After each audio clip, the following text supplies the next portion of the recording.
What we're doing this week is exactly what the public's asked for. This is what the public have been asking for. We're going into my spreadsheet here. We're going for the top 10 favourite horror films. That's what we're looking at this week. And it's important to think of a list as a piece of work in itself. So it's got to have balance there. So you can't, if you were putting a list together of your top 10 horror films, it'd probably just be the Friday the 13th movies, all of those, isn't it? Call it a day. I wouldn't do that. I would never do that because I need the balance. I want a fair representation of all the different flavours of horror film. So I'm looking at this. I think this is a nice balanced list. And it feels right. When I look at it, it has to feel right. And I think this is the order. It has been a difficult one to put together, but enough of this rambling. We've got to zip through this. So let's go in. I think we'll start at number 10 and go to number 1.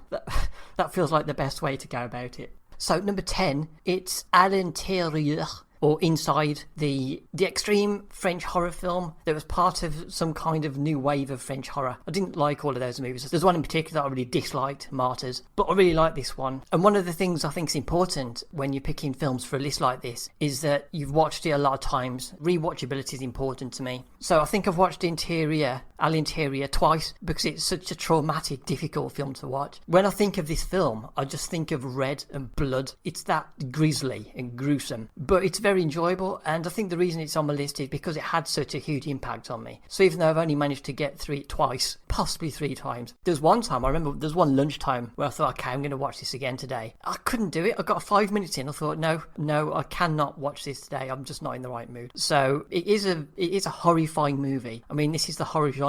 It certainly is horrific, and yes, it stuck with me. So for those reasons, it's there at number 10. Number 9, as I say, we need to explore all the various subgenres of horror, and what we've got here is an erotic horror film. I think there needs to be an erotic horror film on everybody's top 10 horror list. This one is Cat People from 1982. It's a remake. I've never seen the original, but I have got this one. I remember I saw it a long time ago, and then it just suddenly occurred to me I wanted to watch it again. So I picked it up and then watched it a bunch of times. It's got a really interesting feel to it. I think the box described it as dreamy. Maybe that's right, but it's this strange idea of people who are distantly related to cats. The reason it's erotic is, it's not like there are ejaculating penises all over the screen.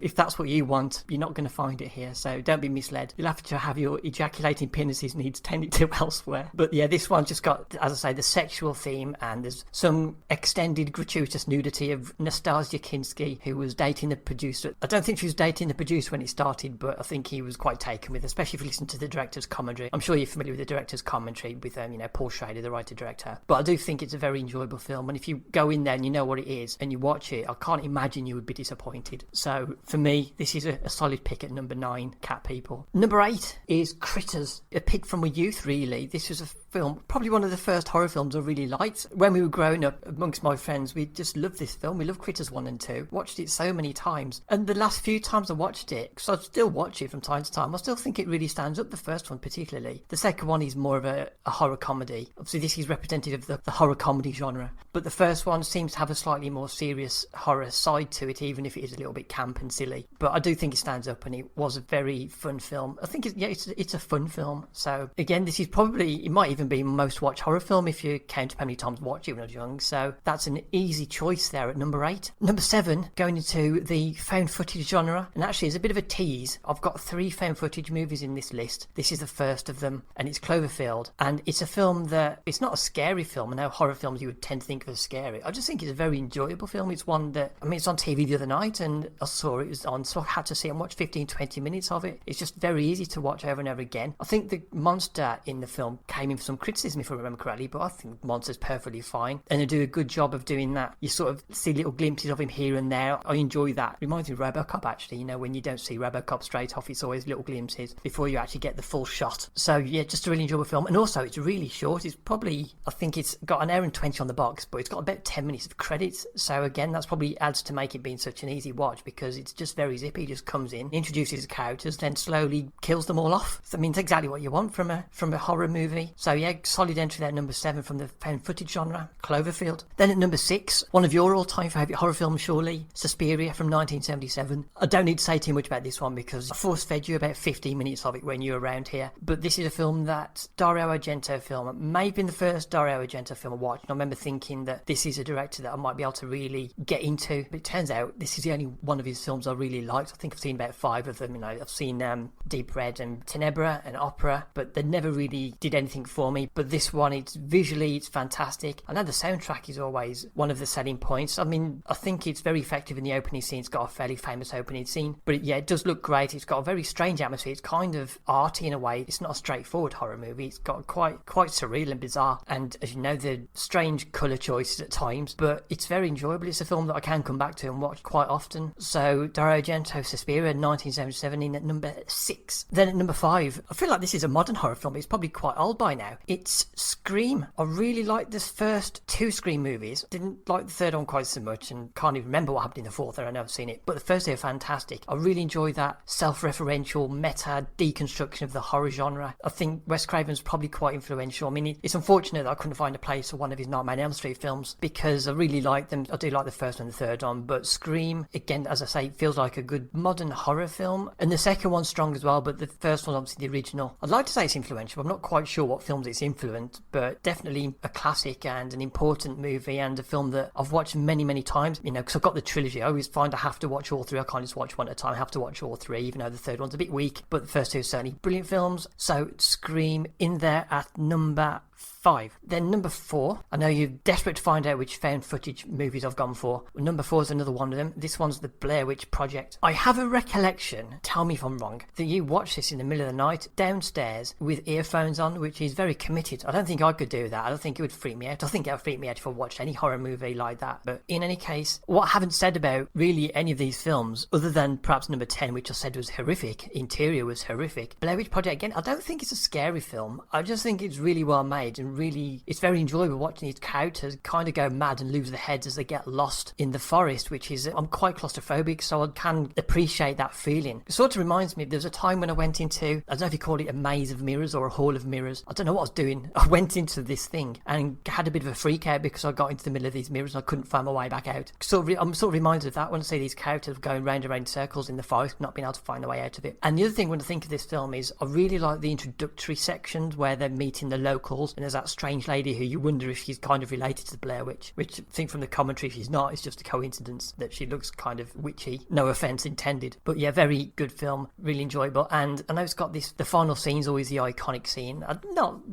Didn't really find the ending very effective, if I'm honest. It's the rest of the film that I enjoyed. So my second found footage movie, Blair Witch Project, is the one that's responsible for all the copycats, in there at number 4. Then number 3, I imagine this would be a kind of an unpopular choice, but this is my list and this is where I think it belongs. It feels right, and it's Hostel. I really like the first 2 Hostel movies, Eli Roth's films. I think they do a lot of things that you expect from a horror movie are in it. I mean, it is horrific, and it's bloody, and it's violent, and it's uncomfortable, and there's even a twist in there. So in a sense, I don't know if that necessarily makes it an intelligent movie, but it makes it a thoughtful, well thought out movie at least. And it's just a few bonus points. You've got a cameo from Takashi Miike. In fact, I remember when I saw this at Pictures. This is when I used to get free cinema, and I remember when Takashi Miike was on the screen, I sort of wanted to stand up on the chairs and say, does everybody else recognise this? Am I the only one? Which I probably was, because I'm more switched on than everybody else. Obviously Takashi Miike, I'm sure, was one of your favourite filmmakers at the time. He had that big moment, didn't he, around the early 2000s when he was very popular. But this is about Hostel, and I don't know why you're dragging me off onto a tangent about Takashi Miike. Oh, and also, I haven't said anything about memorable scenes really anywhere. There's a couple of really memorable scenes in this one. The one I'll quickly mention is there's a character towards the end. I mean, I don't know how well you know this film. You've probably seen it 30-40 times if I'm correct, if I know you like I think I do. But there's this scene where there's this character talking to our protagonist, the hero of the film, and he's just talking about killing these characters, asking him about his experience of paying to kill these young kids, it's such a well done scene. And I remember how effective I found it at the time. It kind of stuck with me, and it's one of those moments that probably elevates the whole film, just that one particular scene. So again, I think I've made my case quite strongly for why Hostel, which again had an excellent follow-up with Hostel 2, really enjoyed that one as well, but the original Hostel there at number 3, which gets us to the final 2. Which way am I going to go? And actually, you wouldn't know which way I'm going to go, because recently I changed my mind. I actually reversed the order. So at number 2, it's Alien, which to my recollection you hadn't seen it the last time I asked, which is a huge oversight, because you really need to watch it.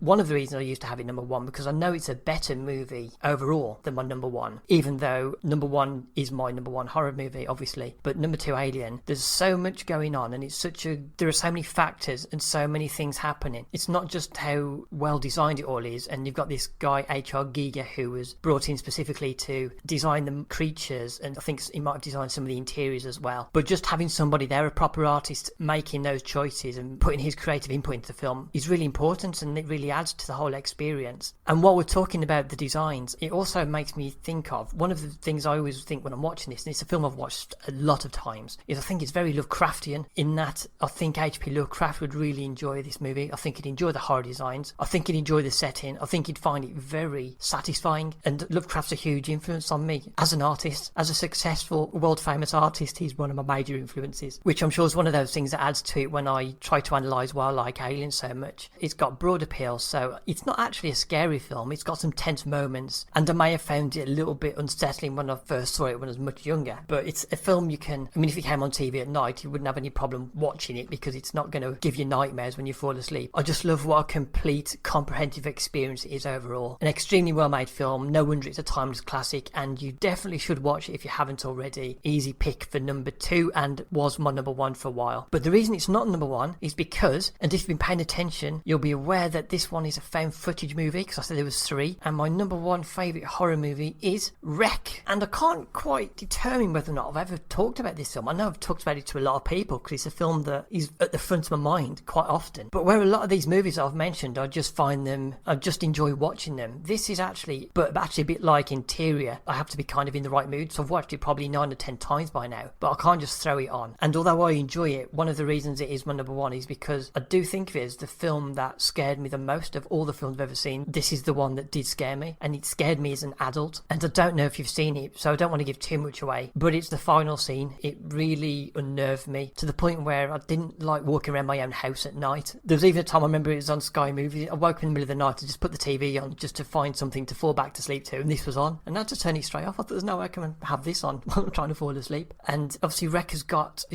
an immediate sequel which follows on, which the standard is the same as the first one. It just continues the story, but it obviously can't quite have the same impact as the first film. But just to give you an idea, I haven't really done a synopsis of any of the movies, but this is the found footage idea is that this news reporter, who actually really enjoyed the performance of the lead actress, Manuela Velasco. She's a news reporter, and she goes in with her cameraman to this building and soon gets trapped in there because the police won't let her out. Nobody's let out because something terrible's going down. Something awful's happened in this building. So we're trapped in there in this awful experience that just builds and builds and builds to this final scene. It's very effective. I mean, if you did watch the Blair Witch Project in the middle of the night, if you want to try watching this in the middle of the night, you're welcome to, but it's not something I would recommend. It's not something I would do. And if you went back and looked at if you go back and look at the ratings, I imagine Alien's probably got a really, really high Rotten Tomatoes score. It's got to be in the high 90s. I probably should have checked before I come in here and start speculating. I imagine Wreck's got quite a high score, but it's a genre movie, whereas Alien is more broad. But it is a very strong movie. I think it generally gets good feedback. I'm not sure if everybody likes it as much as I do, but for me, this is an easy choice because I really do enjoy the movie, and I think it's legitimately terrifying, and it is rewatchable. So for all those reasons, I think it has to be my number 1 movie. So there you go, there's my top 10 horrors. I'm sure every director on the list is delighted to have found a place. So that's the end of this one. Hope you enjoyed it. Hope you learned something. I'll be back soon, don't worry about that, and enjoy your day.